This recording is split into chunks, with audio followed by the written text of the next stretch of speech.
ఇచ్చాపురంలో కూడా మంచిగా చదువుకున్నా ఎక్కడో భువనేశ్వరం లేకపోతే చెన్నైయో కర్ణాటకో లేకపోతే ఢిల్లీయో గుజరాత్ ఎక్కడికో వెళ్ళి పని చేసుకోవాల్సినటువంటి సందర్భం వస్తుంది.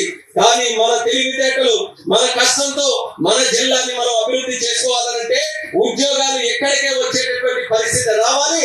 దానికి నాంది పలుకుతున్నాం. ఇండస్ట్రీస్ ఎక్కడికే తీసుకొని వస్తామని ఈ సభ ద్వారా జిల్లా ప్రజలందరికీ కూడా ఈ సందర్భంగా హామీ ఇస్తున్నాం.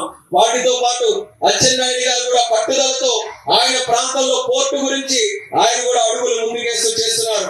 ఆ పోర్టు గాని మనం పూర్తి చేసుకోగలిగితే మన ప్రాంతంలో చాలా మంది ముఖ్యంగా మత్స్యకారులు ఎవరైతే పోర్టుల చుట్టూ ఉద్యోగాల కోసం తిరుగుతున్నారో వాళ్ళు మరి ఎక్కడికి వెళ్లకుండా మన టెక్కలి ప్రాంతంలోనే చక్కగా ఉద్యోగాలు చేసుకునేటటువంటి అవకాశం కలుగుతుంది. అది కూడా త్వరితగతిన పోర్టులు కూడా పూర్తి చేస్తామని తెలియజేస్తున్నాను.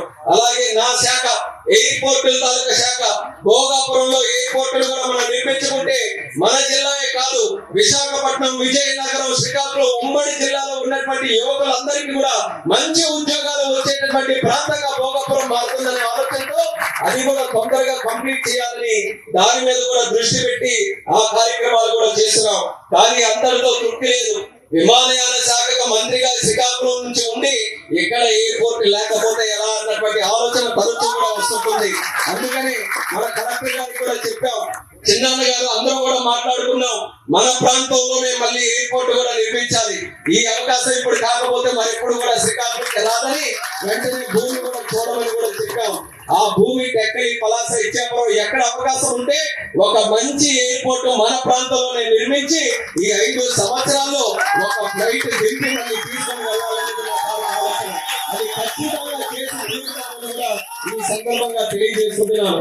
అది కేవలం షోయింగ్ కాదు. ఒక ఎయిర్పోర్ట్ వస్తే ఎన్నో ఉద్యోగాలు వస్తాయి. ఒక ఎయిర్పోర్ట్ వస్తే అక్కడ రియల్ ఎస్టేట్ డెవలప్ అవుతుంది. ఒక ఎయిర్పోర్ట్ వస్తే దాని చుట్టూ కూడా ఎకనామిక్ యాక్టివిటీ పెరుగుతుంది.